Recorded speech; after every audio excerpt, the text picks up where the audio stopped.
यहां हर तरफ पुकार है, हर तरफ विश्वास है, हर तरफ उमंग है। और एक ही बात है, फिर एक बार, फिर एक बार, फिर एक बार, फिर एक बार।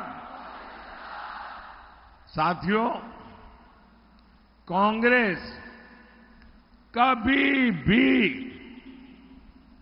विकास की बात नहीं कर सकती। कांग्रेस केवल हिंदू मुसलमान करना जानती है।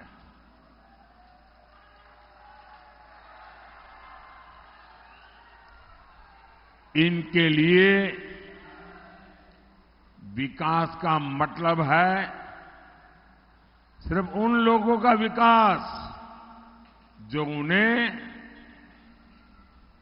वोट देते हैं। कांग्रेस किस कदर हिंदू मुसलमान करती रहती है, और मैं लगातार इसको एक्सपोज करता हूं। और जब मैं इनकी ये सारी बेईमानी बाहर लाता हूं तो इनको जो इकोसिस्टम है वो चिल्लाने लगता है, बोले मोदी हिंदू मुसलमान लाए। अरे मोदी तो ये जो हिंदू मुसलमान के नाम पर देश को तोड़ने वाले लोग हैं ना, उनका कच्चा चिट्ठा खोल रहा है।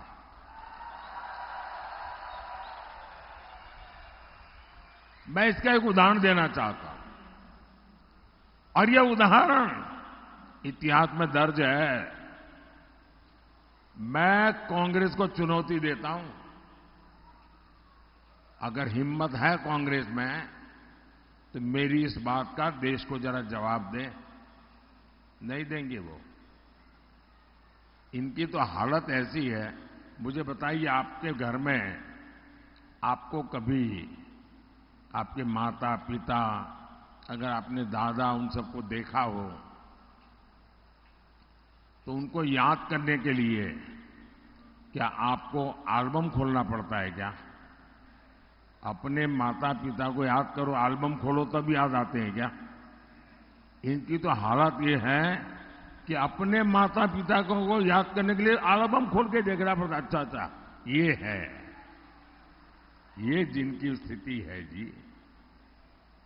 भाइयों बहनों, कांग्रेस अपनी सरकार के समय खुले आम कहती थी कि देश के संसाधनों पर पहला अधिकार मुसलमानों का है। और ये डॉक्टर मनमोहन सिंह जी ने कहा, उस मीटिंग में मैं मौजूद था और मैंने इसका विरोध किया था। अब मुझे बताइए, ये कहते थे कि नहीं कहते थे? कहते थे कि नहीं कहते थे? अब कांग्रेस वाले कितने ही चू करते रहे, सब अवेलेबल है। हालत ये थी कि कांग्रेस और उसके साथी दलों ने क्या किया, जो डेवलपमेंट का बजट होता है उस बजट में भी दरार कर दी भाइयों। उसमें भी बंटवारा करने के लिए सोचा, और उन्होंने कहा अब बजट होगा हिंदू बजट, मुस्लिम बजट। ये इन्होंने सोचा था। क्या ये मेरा देश ऐसे चलेगा क्या? और कांग्रेस चाहती थी कि 15% बजट मुसलमानों के लिए अलग से आवंटित हो जाए। भाइयों बहनों, आप सबसे मैं पूछना चाहता हूं, अब उनको धर्म के नाम पर देश बनाना था, बना दिया। कांग्रेस की मजबूरी थी, दे दिया। अब आप कहोगे कि हिंदू बजट, मुस्लिम बजट, क्या ये देश का भला करेगा क्या? जरा हाथ ऊपर करके पूरी ताकत से बताओ कि मेरी बात समझते हो तो। क्या इस देश का बजट हिंदू बजट, मुस्लिम बजट, ऐसा हो सकता है क्या? हिंदू के लिए इतना, मुसलमान के लिए इतना हो सकता है क्या? ये पाप कांग्रेस पार्टी कर रही थी। और मुझे याद है, तब मैं गुजरात का मुख्यमंत्री था, मैंने इसका सबसे पहले विरोध किया था। कांग्रेस और इंडिया अलायंस अगर सत्ता में आए तो ये ही करने वाले हैं। क्या हमें देश को एक रखना है कि नहीं है? हर हिंदुस्तानी एक है, ये जरूरी है कि नहीं है? क्या हिंदुस्तानियों को बांटना अच्छी चीज है क्या? मैं आपसे फिर एक बार पूछता हूं, क्या ऐसे लोगों को सिर्फ यहां नहीं, पूरे महाराष्ट्र में एक भी सीट जीतनी देनी चाहिए क्या? एक भी पोलिंग बूथ पे उनका नंबर लगना चाहिए क्या? और मैं महाराष्ट्र के लोगों को बधाई देता हूं, पहले 4 चरण में उन्होंने ये इंडी अगाड़ी को चारों कोने चित्त कर दिया है। साथियों, आज भी इंडी अगाड़ी और कांग्रेस के शहजादे तुष्टीकरण का वही पुराना खेल खेल रहे हैं। इन लोगों की नजर अब एससी, एसटी, ओबीसी के आरक्षण पर है और उन्होंने प्रयोग शुरू कर दिया है। कर्नाटका, ये उनकी लेबोरेटरी बनाई है। कर्नाटका में उन्होंने क्या किया? सरकार में आने के बाद रातों रात कर्नाटका में जितने मुसलमान थे, रातों रात एक हुक्म निकाला कि सारे मुसलमान ओबीसी है। रातों रात सब मुसलमान को ओबीसी बना दिया और ओबीसी का आरक्षण का जो कोटा था, उसकी बहुत बड़ी लूट उन्होंने उनको दे दी, टुकड़े कर दिए। और आरक्षण की यही लूट कांग्रेस पार्टी पूरे देश में करना चाहती है।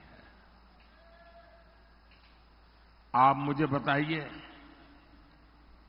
ये एससी, एसटी, ओबीसी का आरक्षण के टुकड़े करके वो किसको देंगे? किसको देंगे? वही खेल करेंगे कि मुसलमान वोट देता है, मुसलमान को दो। जिनसे ये वोट जिहाद करवाने की बात कर रहे हैं, आप मुझे बताइए, आपने महाराष्ट्र में इंडी अगाड़ी में एक भी व्यक्ति ने, एक भी नेता ने इसका विरोध करते किसी को सुना है क्या? चुप बैठ गए। और मोदी सब जगह पे बोलता है तो कहते हैं मोदी हिंदू मुसलमान कर रहा है। मोदी हिंदू मुसलमान नहीं कर रहा है, मोदी उनके हिंदू मुसलमान का जो खेल है देश की जनता के सामने उसको खुला कर रहा है। और मुझे बताइए, एक कर्तव्य मुझे करना चाहिए कि नहीं करना चाहिए? क्या मुझे चुप रहना चाहिए? क्या मेरी छवि के लिए मुझे देश को तोड़ने देना चाहिए क्या? मेरे लिए मेरी छवि से ज्यादा मेरे हिंदुस्तान की एकता मेरे लिए प्राथमिकता है। भाइयों बहनों, कदम कदम पर देश को बांटने की सोचने वाले क्या आपके वोट के हकदार है क्या? आपके वोट के हकदार है क्या?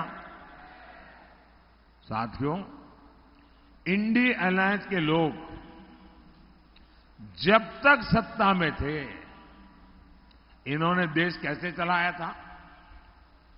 देश के भीतर बाजार सुरक्षित नहीं थे, सिनेमा हॉल सुरक्षित नहीं थे, होटल हो, रेस्टोरेंट हो, रेलवे स्टेशन हो, कुछ भी सुरक्षित नहीं था। और जो आज फर्स्ट टाइम वोटर होंगे ना,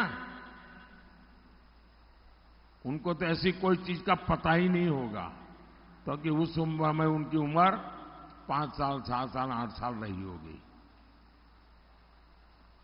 उनको बताना जरा अपने 18, 20, 22, 25 साल के बच्चों को कि कांग्रेस के जमाने में अनाउंसमेंट होता था, कोई लावारिस चीज दिखाई दे तो छूना मत। रेलवे स्टेशन पर, एयरपोर्ट पर, बस लावारिस चीज दिखाई दे, कहीं लावारिस टिफिन दिखाई दे तो दूर रहना, पुलिस को बताना। कहीं लावारिस बैग दिखाई दे तो दूर रहना, पुलिस को बताना। कहीं लावारिस कुकर दिखाई दे, दूर रहना, बम होगा। ये लावारिस वाली चीजें यानी एक प्रकार से जीवन का हिस्सा बन गई थी और कहीं पर भी बम फूटते थे। भाइयों बहनों, 2014 के बाद आपके कान पर लावारिस से दूर रहो ऐसा आया क्या? ये खेल करने वाले लावारिस हो गए कि नहीं हो गए? साथियों, 10 साल पहले आए दिन बम धमाके होते थे कि नहीं होते थे? अगर आपको याद हो तो बताइए, नहीं है तो मत बताना। बम धमाके होते थे? जरा हाथ ऊपर करके बताइए, बम धमाके होते थे? आतंकवादी खुलेआम धमकियां जारी करते थे कि नहीं करते थे? सीमाओं पर गोलीबारी, राज्यों में नक्सली हमले, ये रोज की बात थी कि नहीं थी? लेकिन कांग्रेस की सरकार क्या करती थी? वो पाकिस्तान से गुहार लगाती थी और कांग्रेस अमन के कबूतर उड़ाकर फोटो निकलवाती थी जी। अमन के कबूतर उड़ाए जाते थे, मोमबत्तियां जलाई जाती थी, मोमबत्तियां। और क्या कहते हैं? प्लीज प्लीज हम पर आतंकी हमला मत करो, यही बोलते रहते थे। अरे वीर भारत भूमि की साख पर कांग्रेस ने बहुत चोट पहुंचाई थी। और जब से आपने मोदी को सेवा का मौका दिया, तब से क्या हुआ? Surgical strike, air strike. अब पाकिस्तान ने एटम बम की धमकी देना बंद कर दिया है। लेकिन साथियों, आपको एक और बात नोट करनी चाहिए। भारत को धमकी देने का काम पाकिस्तान की तो नहीं हिम्मत, लेकिन कांग्रेस वाले वो फाइल लेके घूम रहे हैं। कांग्रेस वाले कह रहे हैं, कांग्रेस नेता कह रहे हैं कि पाकिस्तान का सम्मान करो, उनसे सर झुका के बात करो। क्यों? उनके पास एटम बम है, एटम बम। अरे उनके पास रखरखाव के पैसे नहीं यार।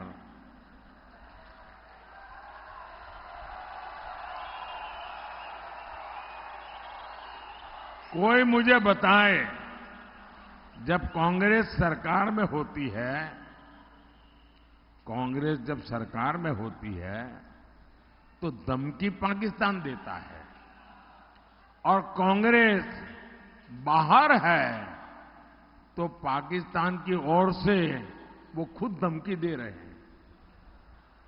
पाकिस्तान अपनी संसद के भीतर स्वीकार करता है कि उसने आतंकी हमले करवाए, लेकिन यहां कांग्रेस और इंडिया गाड़ी के लोग उसे क्लीन चिट देते हैं। कोई जरा बताइए ऐसा क्यों है? इंडी अगाड़ी वाले पाकिस्तान की तरफ से बैटिंग क्यों कर रहे हैं? भाइयों और बहनों, कांग्रेस की मानसिकता तो हमेशा तुष्टीकरण वाली रही है, लेकिन बाला साहब की बात करने वाले भी कांग्रेस का कुर्ता पकड़ करके खड़े रहे हैं। कांग्रेस अलगाववादियों, आतंकवादियों का समर्थन करती है। नकली शिवसेना उसके साथ खड़ी है।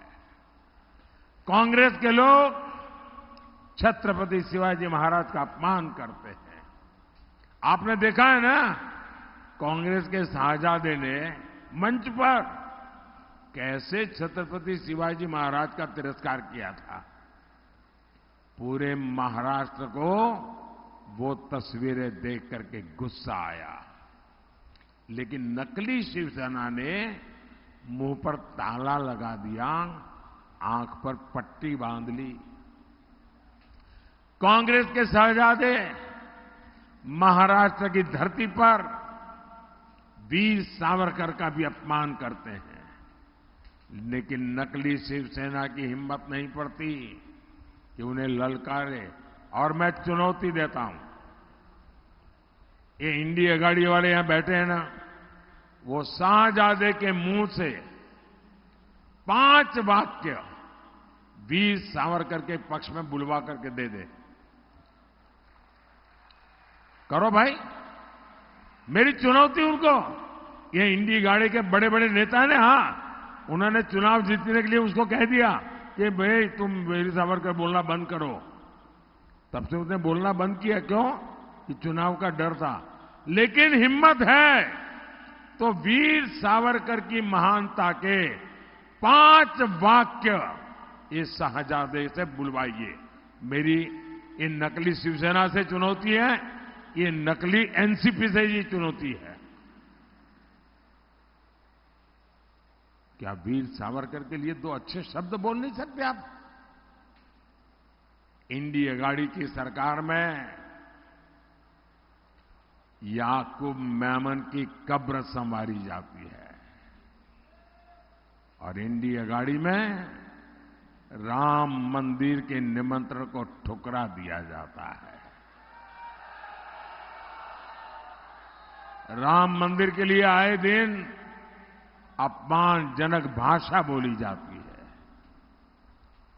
मैं जरा महाराष्ट्र के लोगों से पूछना चाहता हूं, क्या आपको ये स्वीकार है? आपको ऐसे पाप स्वीकार है? क्या आप इंडी अगाड़ी वालों को इस बार इस चुनाव में सजा देंगे कि नहीं देंगे? ऐसी सजा दीजिए, ऐसी सजा दीजिए कि ऐसा पाप करने की हिम्मत न रहे। साथियों, और अभी शिंदे जी बता के गए कि 93 के बम ब्लास्ट के गुनहगार नकली शिवसेना के लिए प्रचार कर रहे हैं। बताओ, इससे बड़ा दुर्भाग्य क्या होगा? साथियों, 20 मई को आपको सशक्त और विकसित भारत के लिए वोट देना है। 20 मई को आपको तुष्टीकरण के खिलाफ वोट देना है। कल्याण से एनडीए प्रत्याशी भाई श्रीकांत शिंदे जी और भिवंडी से भाजपा प्रत्याशी श्री कपिल मोरेश्वर पाटिल जी, इनको दिया गया आपका हर वोट मोदी को मजबूत करेगा। और जब आप उनके लिए मतदान के लिए बटन दबाएंगे ना, वो वोट सीधा सीधा मोदी के खाते में जाएगा। कपिल पाटिल ने मेरे साथ सरकार में भी काम किया है। ये हमेशा इस क्षेत्र के विकास के लिए सजग रहते हैं। मेरा अनुरोध है, मेरे इन दोनों साथियों को भारी मतों से विजयी बनाइए। अच्छा, मेरा एक काम करेंगे, घर घर जाना, ज्यादा लोगों से मिलना और कहना मोदी जी आए थे, मोदी जी ने आपको प्रणाम कहा है।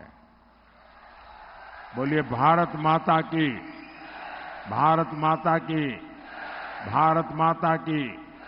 बहुत बहुत धन्यवाद।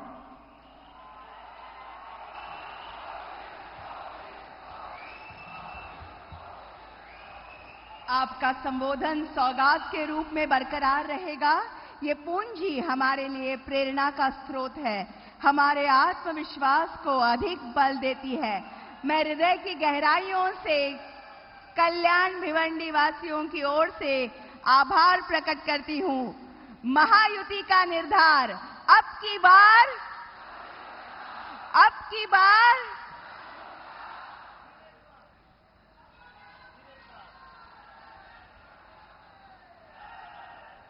भारत माता की। बोलो जय श्री राम। छत्रपति शिवाजी महाराज की वंदे। फिर एक बार